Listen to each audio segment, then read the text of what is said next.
Welcome to Booked, the bookstore education podcast brought to you by the American Booksellers Association. In this episode, we'll be listening to Understanding the Assignment, capitalizing on Gen Z and Alpha trends and customers through sideline inventory, a session that was presented at Winter Institute 2025 in Denver, Colorado. We're going to get started. If you are on an end and there's seats, in the middle, scoot in, make friends. We have plenty of room. We can't block the doors. That's a fire hazard. So find a place that plenty of space up here in the front. And we'll get started. We found the brave ones in the room. Yeah. All right, we're going to get started with introductions, but first a few things. Oops. There are slide handouts in the app. Please fill out your survey in the app afterwards. And then the recordings will be on BookWeb and BookEd. If you don't know what those are BookWeb's the website for the ABA. BookEd is the podcast for the ABA. Please silence your phones. And then this is being recorded, so folks that can't attend Winter Institute, or maybe you want to listen to this after Winter Institute, please, if you have a question, wait for one of our reminders over to bring you a mic so that gets recorded. And then, of course, antitrust guidelines. We're all competitors, so I don't want to talk about pricing and boycotts and whatnot. Probably heard that a million times already. Okay, so we're going to talk about Gen Z. I'm very excited about this. I'm very excited about the customers that come into our store, but first we're going to start off with introductions. Okay, so oops. My name is Jenny Cohen. I own Walk-Homa Bookstore in Hood River, Oregon with my husband. Its store's been around since 1976. It's the store that my husband grew up with. We took it over in 2008. It is a rural touristy store. We have a lot of orchards in our area. We're 1 hour east of Portland, so if you go to Children's Institute, come visit us. We are seasonal, and then we also have regular folks. We're known for windsurfing, hiking, biking, and whatnot. And we don't have malls in our area. It's downtown is 6 blocks. We have a Walmart, Rite Aid, and a lot of very local-ish stores. So if you really need something, you either get it online or you drive into Portland. Hello, I'm Brenna Connor. I am not a bookseller. I am an industry analyst with Circana, which is a market research company. I do not live in Washington, D.C. I live in Chicago, Illinois, so that location hasn't been updated. But I have been in the market research industry for more than 10 years, and I've been working with our books data set for 6 years now, and some of the insights that we'll see today come from Circana. I am Kai. I'm from the Bookroom of Edwards in Edwards, Colorado, which is about 2 hours west of here. So if anyone has an extra couple hours on their hands and wants to come up, it's very nice and pretty, and it's in the mountains, and all the hazardous snow has melted, so you're fine. We are a very highly seasonal area. We're very close to Vail and Beaver Creek ski resorts. So we have a lot of skier traffic and tourist activity during the winter. And then during the summer, everyone likes to hike up the mountains. They ski down in the winter. So we also have that. And because of where we're located, we are 45 miles in either direction from another bookstore. But we're also the only big game in town currently is a Walmart. And luckily, what I hear most when I have to send people there for something is, ugh, I hate Walmart. And I'm like, I know. But that is in technically a separate town from us, about 10 minutes away. So not that prohibitive, but people don't like it, which is great for us. My name is Rebecca Crosswhite. I am a co-owner of Rediscovered Books, and we also have another location called Once and Future Books that's all used. Our store is new and used, mostly new, at the Rediscovered location. Let's see. We're in Boise, Idaho. We are year-round.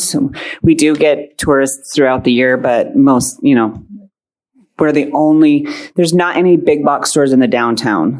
Boise as a whole has them, like surrounding us, but in the downtown core, it's mostly just us and some other independent bookstores, or not bookstores, but independent stores and so.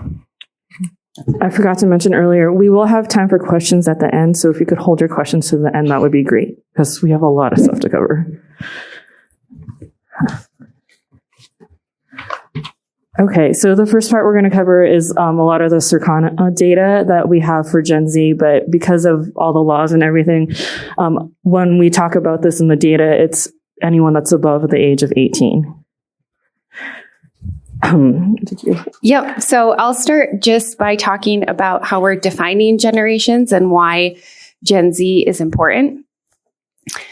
Here's a look at the projected population by generation, and then we're also looking at the definitions in terms of the years born and the age today for generations. And the source of this data is I believe it's the U.S. Census. And we can see that Gen Z is defined as those who are born between 1997 and 2012, and their age today is between 12 and 27. But for the purposes of our discussion today, we're really focused on 18 to 27-year-olds in terms of the data we'll be seeing today. But then, of course, we're going to talk about ways to apply this thinking to those who are under 18 as well. And the reason that we're focused on Gen Z and why Gen Z is so important is because by 2030, they will be the largest generational cohort in the U.S., and they will be overtaking millennials, Gen X, and boomers.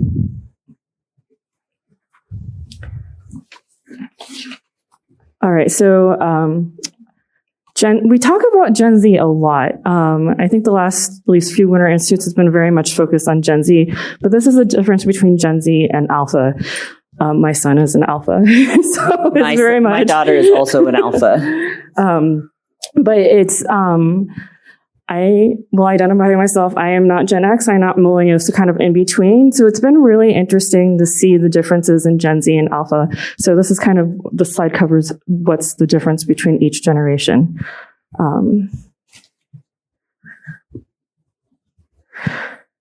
So we're going to dive really deep into like, how do you apply Gen Z and Alpha to being a gift buyer at our bookstores? And it was a really interesting conversation and that we had. So shopping preferences, they're here for the experiences. I'm curious, has anybody really like amped up in this room, like the experience sort of thing in their store? I mean, we're all known for that. Raise your hand. No, a few people? Okay. So I'll let you speak to like the book buying preferences. Yeah. So before I talk about the data on the slide, I want to talk about the source. This is not point of sale data. This data is coming from our Future of Books consumer survey, where we surveyed book buyers in the U.S. who have purchased a book within the last year. And we also know their demographic details. So we can take a look at the respondents and slice by generation, for one example. So that's what we're looking at here. And when we asked consumers in this survey, what are the top 3 retailers that you consider when shopping for a new book? Here we're looking at the overall respondents in the dark purple and then the Gen Z respondents in pink. And the first thing that stands out is that Gen Z is over-indexing in reporting in-store channels compared to online retailers. And I'll add, we're also seeing that trend in our checkout analytics data set, which is separate from our book-specific data in that we're tracking kind of everything that consumers buy in our checkout panel. And within that panel, we can see that Gen Z is shifting more of their spend to in-store channels, and they're over-indexing in in-store purchases compared to other generations. So here we can see that the specific retailers that Gen Z reports as their preferred retailers for book buying, it's B&N, Walmart, Target, and independent bookstores that are all over-indexing compared to overall respondents. This is also coming from our Future of Books consumer data set. And this is responses from the question, how do you split your book purchases across formats? And here we're looking at the print respondents only. So for total respondents, we see about 70% say that they only purchase or mostly purchase in print. And then for Gen Z, that's about 15 points higher, where 86% are reporting that they only purchase or mostly purchase print books. So Gen Z really is favoring print formats compared to other generations. So kind of recapping the key points from the last two slides, we know that in-store is important to Gen Z, and we know that print is important to Gen Z. So what does that mean for independent bookstores? So there's a lot of trending categories that we're going to jump into. Okay, so this is a fun one because this is going beyond just books. And this is, again, sourcing our checkout data set, which is a receipt-based panel capturing basically everything that consumers purchase. And we can use this to look at the industries as well as the categories where Gen Z has a higher share of wallet or where they're spending more of a percentage of their dollars compared to other generations. So by industry, Gen Z over-indexes in spend for the video game industry as well as the beauty industry. Then on the right in the black, we're looking at some of the categories where they over-index. Now, these are 6 that we selected because we feel that there's some overlap between these categories and independent bookstores, but I can tell you there's a long list of categories. The number of beauty categories where Gen Z is over-indexing, it cannot be overstated. There were at least 100 categories between, lip gloss and false eyelashes and face powder, and the list goes on and on. So Gen Z really is invested in the beauty industry now. They are the generational cohort that's driving a lot of growth in prestige beauty, which outperformed many other industries in 2024. So that is a point that I do want to underline. But we can also talk about some of the categories that they're over-indexing. And should I talk about each of these, or do we want to discuss? We can probably discuss it through our... So we really did narrow it on because she sent us a huge list. But we'll talk a little bit more about how this applies and these categories apply in our stores. So when we had our sessions prep, these are the categories that we found that were in her report and from Circana that were also overlapping in our stores. And if you're listening to this, it's stationaries, journals, pens, tabletop role-playing, game dice, Dungeons & Dragons, makeup and beauty, perfumes. And so there's so many things trending in this. And so let's take a little bit closer look at what that does with books and stores. Yes, so now we're going back to book-specific data from our Future Books consumer survey. And this shows us Gen Z's reading preferences by genre or by category. And I'm comparing the Gen Z respondents versus total respondents to see where they are over-indexing or more likely to buy in a certain category. And then the areas on the left are the categories where they're less likely to buy compared to the overall market. So starting with the more likely to buy, romance, fantasy, young adult fiction, as well as graphic novels and manga. Romance and fantasy, for anyone who attended my session yesterday, you'll know that those are 2 of the leading growth categories for the total print market in 2024. They continue to remain strong in 2025. So kind of connecting the dots between our point of sale data and our Future Books data tells me that Gen Z is driving a lot of that growth within fantasy and romance. The categories that are on par are kind of shown in the middle. So those are the areas where there's really no difference between Gen Z and overall book buyers. And then on the left, the categories that they're less likely to buy include things like thrillers, other adult nonfiction, and biography. I love this. Stocking sidelines. If you don't have it, nobody can buy it. It's very true. Okay, so we're going to kind of dive into a little bit more of a group discussion for research and buying, but I'm going to let some of the other folks talk about how they review their top selling categories and then apply that data to non-book, and then how they utilize that in their store. So I'll let you guys go ahead and... Yeah, I'll jump in. So I think that as bookstores, I'm a firm believer that bookstores and your gift lines, because I know we technically call them sidelines. I don't like calling them sidelines. because someone told me once, don't sideline your sidelines. And now I hear that every time in my head. I think that like your books and your gifts should go hand in hand, because you're effectively going back to that idea of creating an experience for your customer. You want to really use your gifts to enhance your book sales and really hone in on what is working in your books to enhance your gift sales. So staring at my water bottle right now, stickers, crazy. If you don't have a really stocked sticker display, you're missing out on crazy amounts of turn. Because what a lot of artists are doing, a lot of independent artists, they're reading ACOTAR, they're reading Fourth Wing, they're reading all these series, and they're drawing stickers about those series. So if you have that customer who loves, Sarah J. Maas, and you have a Sarah J. Maas bookmark and 10 Sarah J. Maas stickers and journals and whatever, even if they're not direct tie-ins, if they have a sword, like we have earrings that are like a sword wrapped in roses, and like the number of Sarah J. Maas fans that we sell those to is crazy.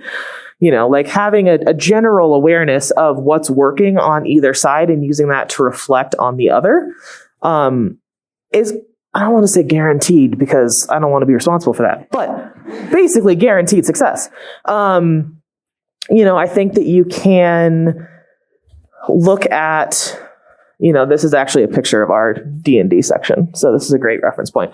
Our TTRPG section, because it's not just D&D. But, we have, in our store, everything is intermingled. So we never have a display with just books or a display with just gifts on it.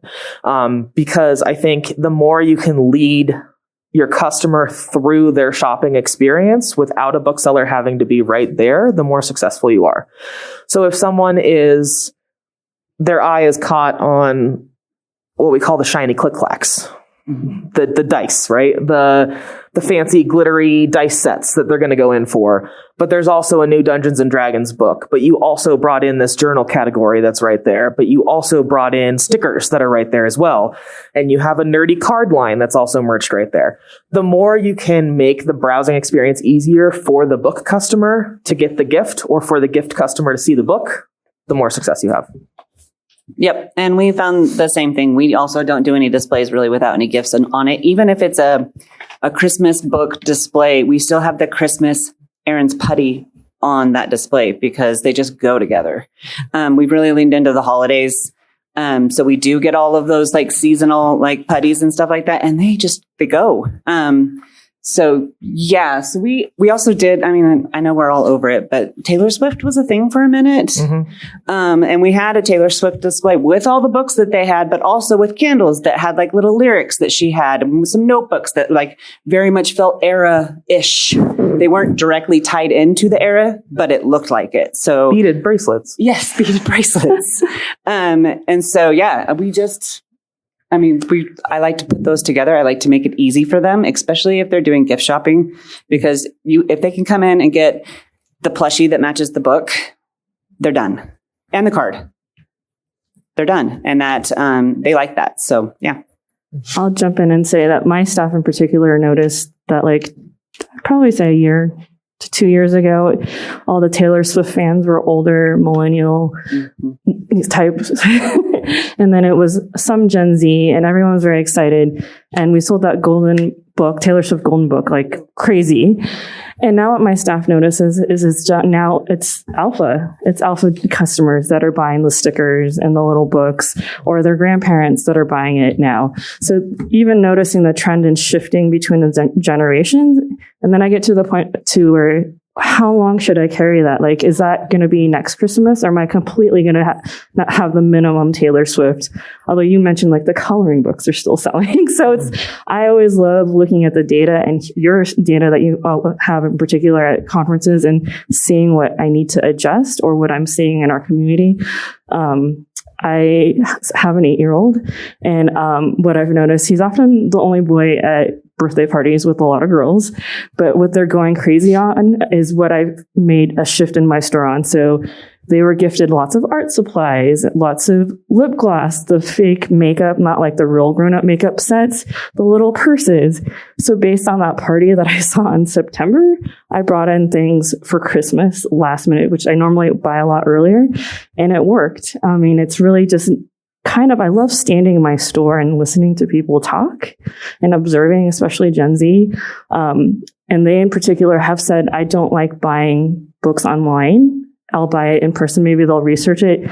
But if I see it in person at the store, I will buy it. And it's not just been one group of Gen Z customers. It's been more than one. So I also carry things that go across the generations. So I have little lip glosses. And so if the little lip glosses are cute enough that it applies to someone that's younger, but more grown up enough that somebody like my age will buy, or Gen X will buy. So I think it's also seeing what works in your store. What works in my store doesn't always work in Rebecca's store, I know. And I think that another interesting point to discuss is, Brenna was saying these birth years in terms of cohorts, which is really great for data, but it's not necessarily directly applicable for how you're going to buy in the store. So when I think about Gen Z, I know some of them are 12 right now. That's not who I consider to be my Gen Z customer. I considered my Gen Z customer to be the older teen to mid 20s customer that's going to be in my store. And I think that to me is more directly applicable to how I'm buying, because, yes, there are some things that can cross over, we have these pens from this company, BC Mini, that have little, they wiggle and they have little bees sitting on top of flowers. And yes, a 5-year-old is going to want that, but also the 28-year-old in desperate need of dopamine in their Zoom meetings is also going to want that. So you have those crossover categories, but for the most part, what you're buying for a 12-year-old is not going to be the same thing that you're buying for a 25-year-old, right? So I think when you're looking at applying this data to your store, I think doing that more less with the strict cohort in mind and more with the type of customer that you're buying for in mind, and kind of chunking it that way has kind of been more useful to me, because I think these trends are really important to take note of. But you also kind of have to think about how the customers are actually shopping your store in particular. So, I look at the Gen Z as less of an age range and more of what are they into? What are these trends, right? So if you know that Gen Z is into romantasy, if you know that Gen Z is into makeup, how can you tap into those general categories and target specific types of customers, right? What is your artist who's really into romantasy? Do you have that customer? In that case, maybe you need romantasy coloring books. Maybe you need colored pencils with quotes on them that tap into that category, right? Think about what type of person you have within that generational cohort and make sure you're serving that kind of wide variety, because like Brenna was saying, it's also a massive amount of people. So making sure you kind of represent that variety. Right. Even in, we saw a lot of horror lately. I don't know if in kids and grown up, but there's a horror tarot card set. Mm-hmm. If you put that in your section, it sells like crazy. It's nuts. Mm-hmm. Yeah, we got from this company, and Here We Are, which we get their cards, but they had this scary movie bingo sets. Uh-huh. And it was bingo cards, and then it came with a ribbon that said, I won scary movie bingo, and now I have to wear this stupid ribbon all night. And they're great. They're super fun. So anything kind of like that. Mm-hmm. I wanted to talk a little bit more about the categories where Gen Z is over-indexing in terms of spend. Fine writing. This is high-end pens and pencils. Mm-hmm. They're oftentimes have the option to do refillable ink. So this is probably connected to bullet journaling trends as well as annotating, and then some of the other ideas that Kai mentioned. And then seasonal accessories. This one stood out specifically at Kai's store. Mm-hmm. Yeah, so seasonal accessories are by definition seasonal. But I think we brought in a line of scarves and specifically mid-range price points. I think $30-ish is what we were retailing them for. And we sold 142 of them between the months of October and January. because we put them kind of right in the center of the store. I call it Scarf Island. We have this like ladder display that we usually do wrapping paper on, but I co-opt one of them and load it with scarves and then put bins full of other scarves under it. And it looks like this like fuzzy monster. But because it's so prominent and because they're reasonable and because it's cold outside and maybe a tourist didn't bring a scarf and it's cold and this one's pink and it's really cute, they're going to grab it. I think that those like the things that maybe you're like, why is a bookstore selling scarves? But it's because it's winter and they're cute and they're fuzzy. And they did really super well. And if you guys don't do socks, yes, you should be, and do all the different kinds because we found those soft socks and my staff loves them so much that they are wearing them every day. So people stop and look at the socks and they're like, yeah, we love them. And they pull up their pants and they show them the socks that they're wearing. So that has been not just the socket, like we've done that line too, but there's lots of different cool sock lines out there. Yeah. There's also, I think that there's softs. We just look it up by soft sock. They're called like softest socks in the world or something. Yeah. Okay. I don't know if it's that one. It's a woman-owned company too, which is also a bonus. I'll mention the items in seasonal accessories that are over-indexing include mittens, hats, scarves, and then one that's not seasonal, but it is an accessory, is headbands as well. And I think that kind of because socks made me remember this. I think Brenna, tell me if I'm wrong, but I don't think I am. I think that Gen Z as a cohort is much more concerned than previous groups of like where their dollars are going and what they're being used for. And so I think that we have a sock line called Conscious Step, where each pair of socks donates to a different cause. And those are doing super well. They're $3 more expensive than all of our other socks, and they still sell because they're going somewhere. We've had charity lip balms. We've had charity notebooks. I know like Danique is a journal company that donates back to schools. So I think that like that's another really great way of tapping into that really like conscious buying power that Gen Z has, because they already feel good about shopping with you as a small independent bookstore. But if you can, you get to feel good about stocking something that goes to a good cause, and they get to feel good basically twice about buying it from you. Kai is spot on in terms of that trend. And I'll also add that Gen Z is more interested in sustainability as well compared to other generations. So if these items are sustainable, make sure that's being called out in the way that it's merchandised or laid out, or highlight that attribute in some way, because it could move the needle in terms of having that consumer pick up that item and buy it. And then just to touch on some of these other categories here, plush toys, a lot of this is coming from Squishmallows. Squishmallows come in a variety of sizes, so big ones and little ones, but it really is an area of growth for Gen Z.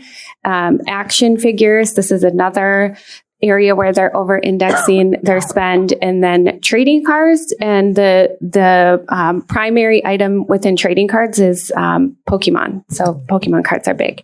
And then lip gloss is the one that we pulled out from the beauty industry, but there are many beauty categories. Pokemon's also still popular with Gen Alpha. That's a great crossover. Yeah, it's a great crossover. I mean, the number of kids at my son's school, they're not allowed to bring the cards to school, but we're doing a spring fundraiser, and our theme last year it was Super Mario Brothers. This year it's Pokemon, because so many of the kids love Pokemon. Yeah. And plushies you're never too old for a plushie. Yeah. You'd be so surprised how many grown-ups. I accidentally ordered like giant wolves. Like giant, and they were like $60, and I'm like, oh crap. But they sold. Like we had a similar thing. We do Jellycat is our plush line, which now is not the time to try and get into it because it's not going to arrive. Just full stop. Because it hit TikTok, so it's not coming. We do Jellycat, and similarly, I think I sell at least 2 or 3 Jellycat out of the box because staff descends on me as I'm receiving them and will abscond with them. So I'm like, guys, I haven't even counted. Like, you can't take it yet. You can't sell them yet. And so someone's like, no, I have one of the vampire frogs. And I'm like, I know, but I need it because I have to price it. We always say puppet day is the best day. Yeah. And I think that like this kind of ties in, and Rebecca, you mentioned this a couple times too. Bring in stuff your staff likes, especially if you have Gen Z staff. But even if it's outside of that cohort, like your staff are your sellers, right? So if you can get your staff on board with a product, and we talk about this, I think on that slide that we had, that was like the research slide, make your staff researchers. I tell my staff, like, if you are out in the world and you see something that you're like, we need this, have them take a photo and send it to you. Empower your staff to give you feedback on things, with the caveat that some of your staff may be ruthless with their feedback, and you may be like, bring it down. Once you empower, you can't unempower. So just like be emotionally prepared for that. I have one staff member in particular who I love because she is like, these suck. And I'm like, thank you. I won't buy them again. Thank you for that. Please do sell them though, because we have to, but I will not repurchase these. You know, like, but if they're out in the world and they're shopping and they're like, these earrings are really cute and we could sell them, have them snap you a picture. Because I think that like you as one person, especially if you're the buyer for books and sidelines and all this different stuff, like you can't be everywhere and see everything all at once. And so if you have 5, 10, 15, 20 little research drones out in the world feeding you information, it makes you a better buyer. And I think, like the sock story, if you have someone on staff that's like, these pens are so cool, maybe it's outside of your normal price point for what pens are going to sell, but you'll sell them because there's a staff member championing the product for you. Well, and I mean, we saw that thing with journals and fine writing, journals and journal accessories. I mean, like the cute little pen holders that you attach to your journal to. There's so many cool things out there. And yeah, annotation supplies was another thing that was mentioned. That's massive right now. The little like sticky tabs, the like non-bleed highlighters, fancy little gel pens that coordinate with highlighter colors that you have so they can have them both. Massive. One other trend that I'll call out that's coming from our toy data set. So this is the toy industry, not related to books, but one of the key growth categories for toys in Q4 was building sets. I know a lot of the growth in building sets came from older consumers, so not little kids buying it. And the line there that was driving the growth is Lego Botanicals. So Lego Botanicals did quite well, and wanted to share that because it could be a good fit for some. It could be a good fit, but the margins are terrible. Just putting that out there. One line that kind of taps into that Lego set is Plus Plus. Yep. I don't know if, they're great. They dipped off for a while because they were the same thing over and over and over again. And every time the rep came, I was like, when they have new product, I'll buy them again. And you can tell them that. And now they do because they listened. So they have some cool stuff now. They're switching to like more sustainable packaging, which is to that sustainability angle too. So yeah, I think that's another point that like, if Lego doesn't work because the margins are bad and it's hard to get, what can you tap into for that customer? That's maybe a different line. But if someone comes in and says, oh, do you sell Legos? I'm like, no, we have Plus Plus and they're really cool. And they're right here. So we're running out of time. We have like 8 minutes before we get to questions. So I'm going to kind of jump through these slides really quickly. One of the things we kind of talked about but didn't really lean into is leaning into nostalgia. I am of a certain age where everything I wore in the 90s and everything I did in the 90s is now back in style and very hot right now. So, but not just that, for like making sure you're leaning into the like other generations, because I definitely have sold a lot of stickers from like the 80s and 90s and other things. But keeping that in mind when you're buying and merchandising. This is great. You're from your store, right, Kai? Yeah, this is mine. So this is our dog and cat display, which has basically rotating product.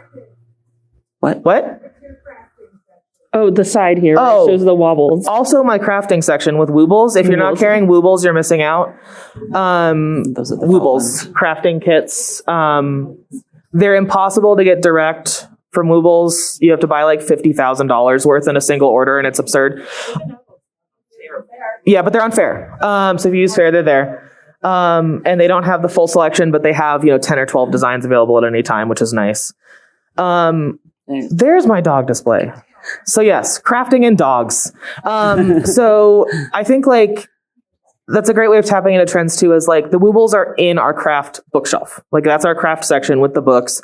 And I just took over 2 shelves, much to our book manager's chagrin, to pack it with Woobles. But that kind of merchandising, again, making sure that you're having the product where the books buyer already is, right? Same with our dog and animal display. This is directly across from our animal section.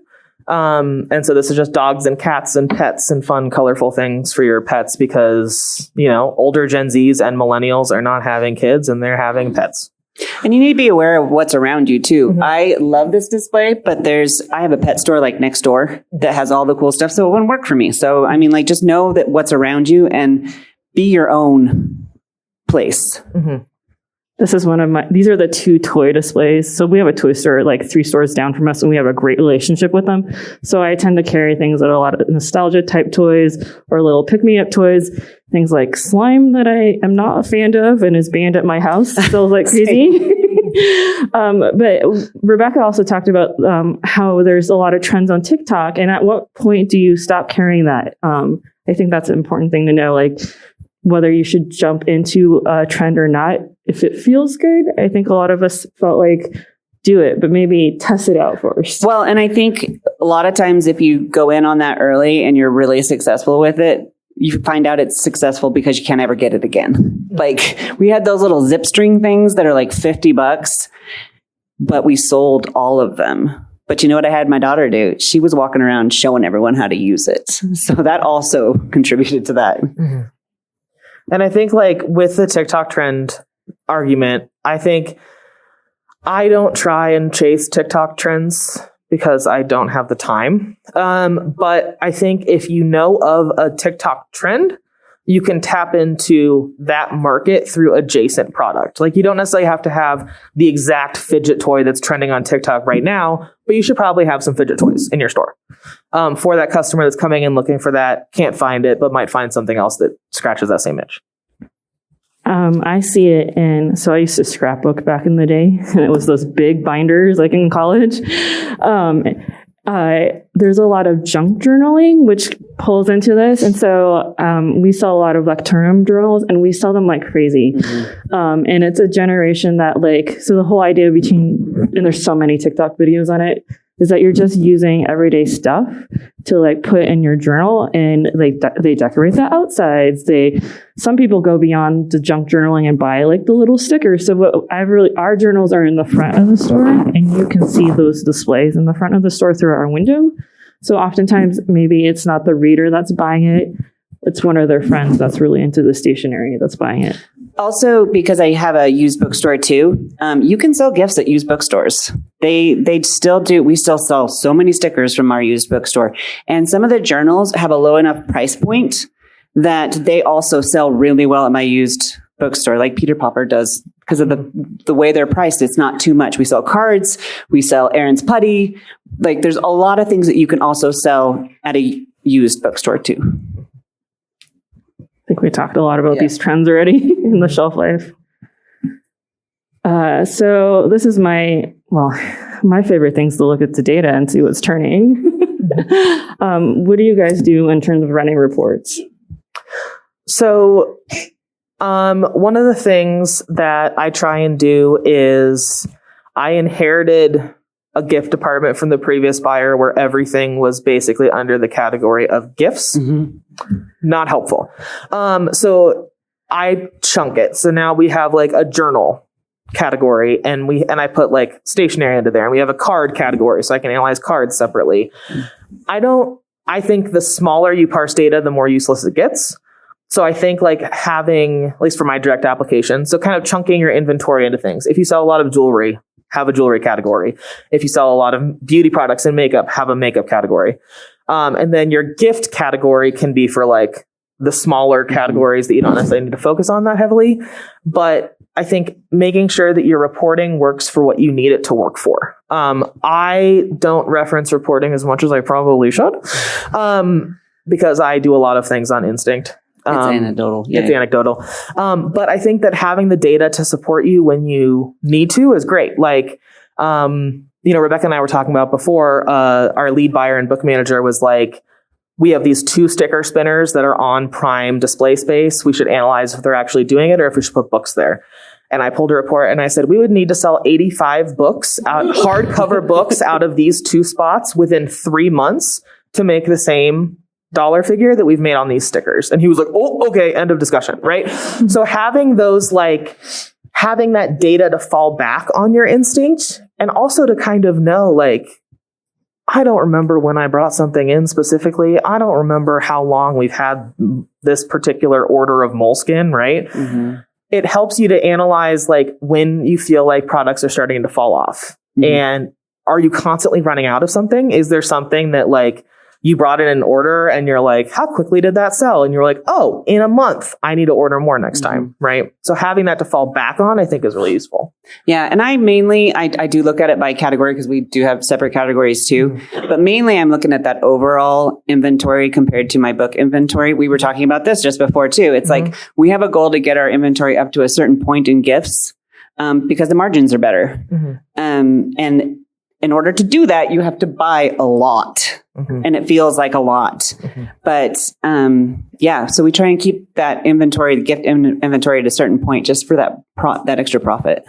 Yeah, because I think it was on a slide before, you can't buy what you can't sell what you don't have. So I think, like, also we talk about turn rates, and we have a pretty strict turn rate for books in our store. I don't really utilize a turn rate for gift because I feel like the gift the minimum per item is higher in gift, and it's harder to kind of look at it that way for me. So I look at it as like turn rate for total lines. And I feel like that's more helpful. Like, have we been sitting on a card line for way longer than we should? That's not the card line to reorder, right? So, like, thinking about it in that, not necessarily like on an item to item basis like you do for books. Okay. I want to jump into the question part, but also we did talk about, like, at what point is it you just need to get rid of it? So another trend that I use, the blind date with a book. If you've been on TikTok, there's so many people doing blind date of a book like we do, but they do it with all the little things. And so all the little things that aren't selling well anymore in the store, I take my old used books, I wrap them, and they're now blind date with a book, and all the gifty sort of things that didn't sell, that's what I put into it. So, like, also thinking about how are you going to move those products into the next trend or what you're going to need next so you can free up all that inventory and get more money to buy new stuff. I totally stole that from you too, Jenny. And we made a super deluxe blind date with a book that has really fancy wrapping and the, like, little gifts inside. Yeah. Charge a little bit more for it.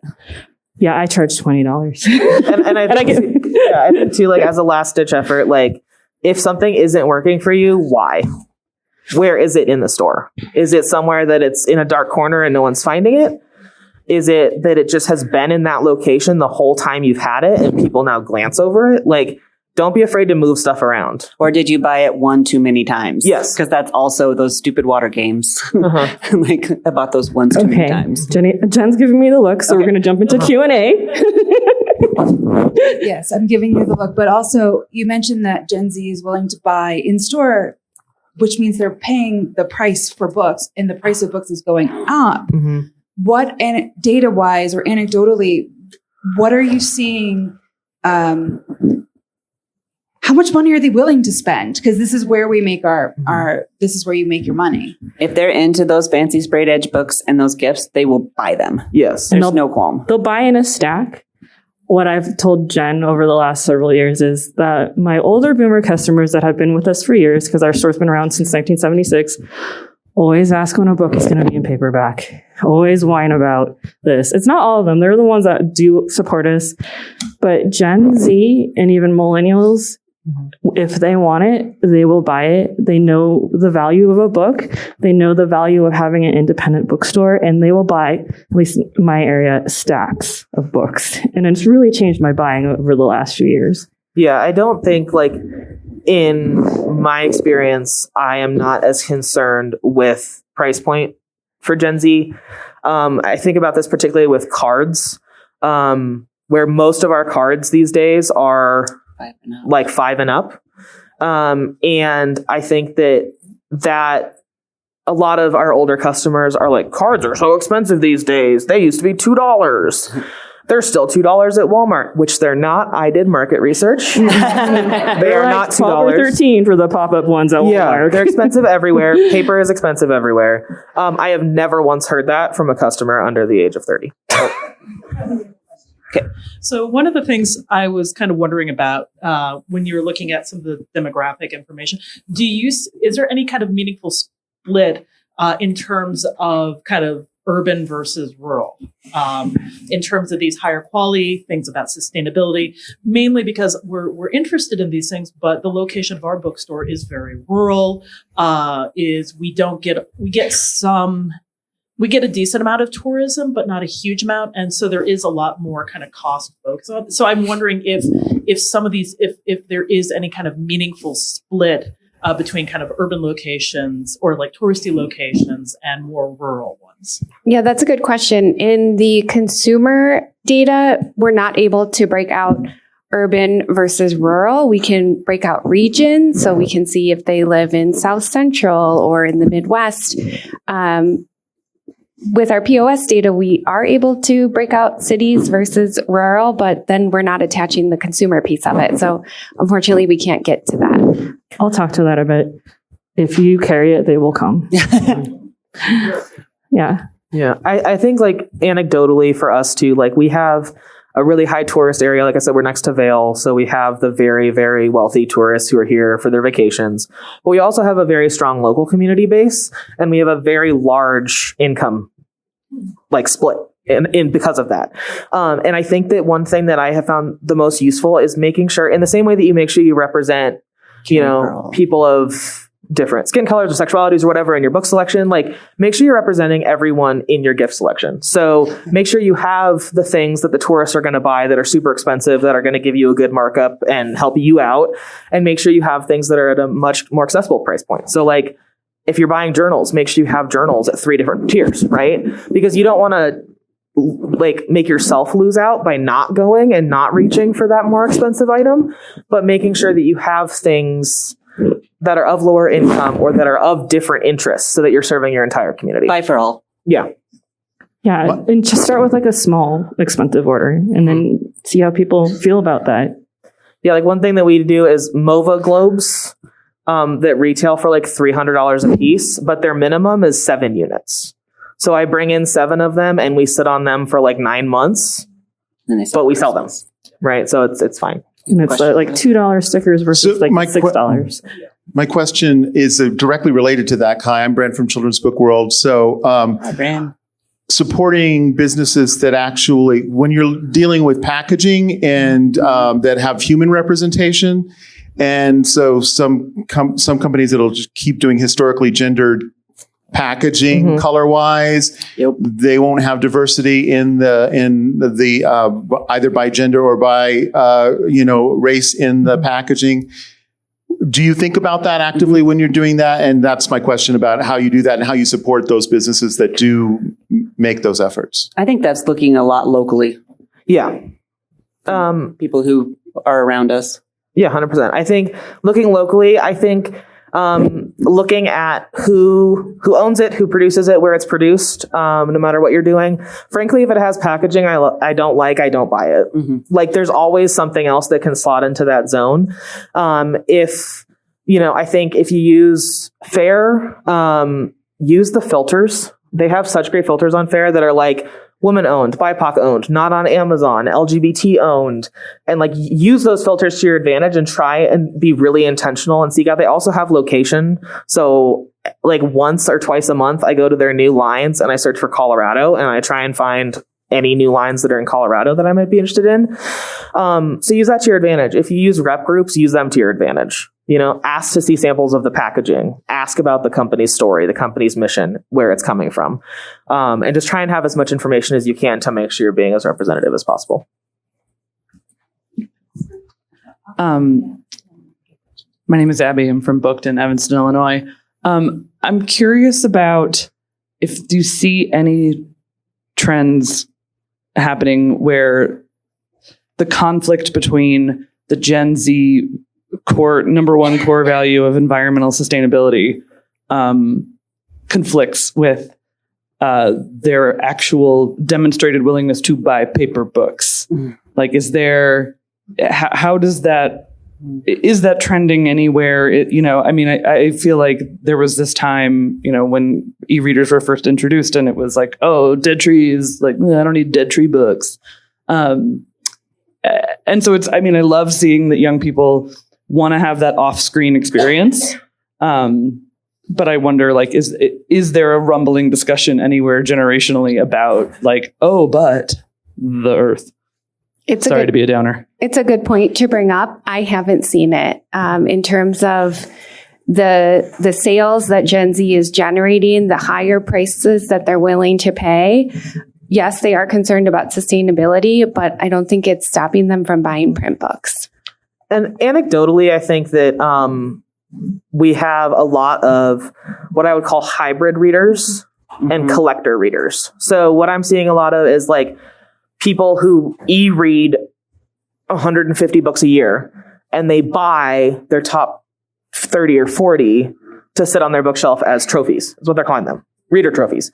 And that's a really interesting trend, I think, especially because we have a couple of people very specifically who read on Kindle Unlimited because it's where a lot of like the small romance authors are. But I was talking to one of them and I was like, why do you do that? And she was like, well, because I pay for Kindle Unlimited, but I figured out how many pages a month I have to read to cost Jeff Bezos money. And I'm keeping track of it because authors get paid per page. Yeah. Well, okay. We can pretend. Well, and I'm also seeing not just with Gen Z, but some of my older customers where they're now, in the past, they would have stuck with one format, but a lot of parents are going between audiobooks and the regular book. They love the book so much. One of my son's friends, his mom, listens to the book while she's driving her kids around. So the kids are listening to something else. She's got a little earbud in her because she's driving so much, listening to Onyx Storm. But then she also still buys the book. And I'm also seeing that with other generations. So they're not just doing one format. They have a preferred format, but if they want to continue reading, they're open to other formats. I see the same thing. Yeah. We want to sell games, but we've been struggling to get a response from vendors. Who do you buy your games and like trading cards from, or like where do you find them? I have a game store 2 doors down, so I don't do a lot with that. Yeah. I just started our game section last year. I think for the most part, if it's board games, I try and go direct to small board game companies in the same way that like I try and seek out independent publishers when I'm buying books, right? So like there's Stonemaier games, there's Atlas games, like Stonemaier has Wingspan and Wormspan, and now Thinspan is their newest one, which are like the big ones in like the indie board game zone right now. And I've had so much more luck going to those specific companies than trying to go to like a distributor. And I also think when you're talking about trading cards, I get my Pokemon cards from a company called Square Root Games. And all they do are Pokemon card drops. But I think that there's also a lot of things you have to consider. Like we've been told we can't carry Magic the Gathering cards because you have to be considered a brick-and-mortar game store, which means over 50% of your profits have to come from games. And it's like, that's not going to happen. I'm working on it. Yes. Perfect. Great. I want to talk to you after. Because I feel like I'm bashing my head against a brick wall with Wizards of the Coast. That's a whole TED talk I can give you later if you're interested. But I think that like, my top advice is just seek out the little guys, right? And they want to sell their product to you. Unlike these big wholesalers that are like, you can or you won't because we have Walmart and Target and whatever else, right? I also think your unique branding in games too, like you do in your books, like maybe you don't need to have Scrabble, right? But maybe you need Wingspan or Firewatch or these other indie presses. So, yeah. We have a question back here. Hi. So I did just want to give a shout out to vendors on Fair. If you reorder from them a lot, ask them if they have a direct wholesale site. Yes. I've heard a lot of Fair vendors say that Fair is like Amazon to them. So if you're trying them once or twice, Fair is totally fair. But if you know you're going to order from them a lot and you want to support them, ask them if they have a direct wholesale account. So just a little shout out for that. But what about food? Chocolate bars, cans of soda in a little refrigerator behind the register.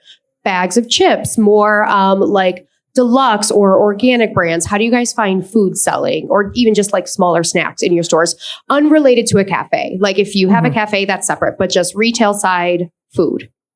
And that's a good shout out for fair. If you have reps, go through them. Don't go through, But I actually see the opposite trend. I have a lot of my Could you wait until there's a microphone? That's, I guess, their decision. We have a lot of reps though that we go straight through. But food, we have a local chocolate shop. We just kind of source from them. Yeah. I think I found a bunch of little snack companies on Fair because they have smaller minimums. But I think that also like if there's something that you see out in the world that you think is cool, like one thing was a member of our staff was like, we need to sell Ora Bora sparkling water because I'm bankrupting myself getting it from the grocery store and I get a discount here. So you need to carry it. So I do now. But I think that that's like, we go direct to them because so many small businesses were trying to source them that they created a small business wholesale line. Mm-hmm. So I think like too, if you find that something is like unsourceable for you or you can't find a chain because they only go to grocery stores or whatever, call the company and reach out and see what they can do for you. Because I think that food is a really great thing to carry and it's easy for people to just grab it from the register. Okay, we have 5 minutes left. So I actually want to speak directly to the food stuff. So what we've actually had some really good success with is doing consignment with local people. Mm-hmm. So we do local honey, local maple syrup. We actually have a restaurant. They sell their own pasta sauce. We stock it and it's kind of like a taste of the region. Mm-hmm. And the nice thing is, you're not dealing with fare and it kind of builds into community. So you can get some pretty good terms. We've done some of them by consignment. So you're not, and they can just, you're not paying shipping. They can bring it over. Yeah. Mm-hmm. So that's something that we've found we've had actually a lot of really good success with. And kind of along that line too. So we do have a cafe. So one thing that we do every so often is to try and unite that into the bookstore brand also and kind of unite the whole business is if we do have, we have a local hot sauce maker. And so we integrated the hot sauce into one of our monthly specials in the cafe. And so people tasted it. They were like, this is amazing. And they bought it. Right. So that helps you. That helps the cafe. That integrates your brand. That also helps the local vendor sell their product. We have time for one more question, and it is back here. Hi, I'm Talis with Coots Buzzard Books in Seattle. Real quick, I've been really appreciating you calling out specific brands and wholesales to look into. I wonder if you just have any general tips for finding good wholesalers and brands outside of just entering random keywords into Fair and hoping for the best. I actually go twice a year to Las Vegas to the gift show and blow a lot of money real fast. But that is one way that you can actually see the packaging in person and feel it. But I also have some reps that come to me that I order from too. Yeah, I think I use my reps a lot. I'm very lucky that we have a lot of reps that work with us. So I think Googling rep groups in your area, because I have a meeting, I block out the whole day for her because she reps 200 companies. I only look at 40 of them, but within one day I've knocked out a ton of my seasonal buying, right? And they're really good at bringing you the best terms, the best trending items, that kind of stuff. If you can get in with a rep, and that's also the note for Fair, a lot of businesses on Fair have traveling reps and are on Fair. So make sure you're paying attention to that if you do have reps that you work with and what lines they actually carry, and don't undercut them with Fair. Yeah. But rep groups are really great. I fully believe in just finding cool stuff in the world and looking for it, right? So it takes a little more research on your end, but if you can come up with a brand that you found in another store, caveat, please try not to poach from other local businesses. I'm talking about if you're in a different town and you see something that you've never seen before. Or you're in a bookstore tour and in a different city and you see something you've never seen before. But I think that that's really cool too, because then you can say that you found it at that business gets a little good vibe bump from that company. And just don't be afraid to be kind of creative with what you're carrying. I think also, because you never know what will sell if you don't have it, right? So find those vendors that are willing to give you really small opening orders, really small terms. Try it out. If it doesn't work, maybe it was a couple $100s that you'll never get back, and that's upsetting. But in the grand scheme of things, maybe it'll be a washout success. And you only find that out by creating those relationships with those vendors. And I think that all of those ideas that Kai just shared are feeding into what's important to Gen Z. The in-store experience, the community, the unique items, the things that you can only find in store. Train your customers that they can only find unique things. I, in the past, used to get upset that there was a particular store in our downtown right across the street from us that would take lines all the time, not just from me, but from other vendors. And I shifted my mindset when Patty, who's been at the store for like over 25 years, said, you know what? Think of it as they want to copy you. So in a compliment sort of way, but it just makes me work even harder to find more unique things, which I love doing because it really does train your customer to be like, if I see it at that store and I want it, I better buy it now because I won't see it somewhere else. And I've had tourists call us and say, I saw this thing in your store. I kind of just thought about it. I thought I'd have time to come back, but can you ship that to me? You kind of developing that you have really unique stuff is in your best interest. We have customers that come out from Portland every year in like September or October and do all their Christmas shopping with us. And it's great. It's a relationship. I don't see them all the time, but once a year I know I'll see them. Right.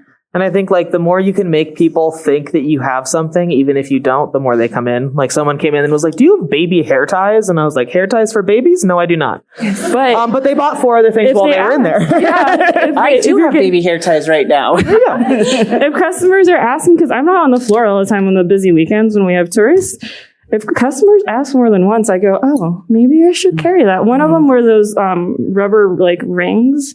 I have a ton of outdoor stores in our area and nobody was carrying them at one point. So we brought them in and they're like $30, $40 and they sold pretty well. And then they didn't. So yeah. I just want to say, please rate this session in the app. We want to beat Cindy. Yeah, there are 150 people in this room. They win something if you rate this session. So let's help them win. Rate the session in the app. And thank you. I want to pin.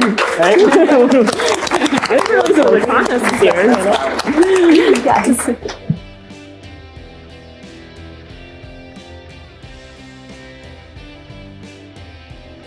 Thank you for listening to Booked, the bookstore education podcast brought to you by the American Booksellers Association.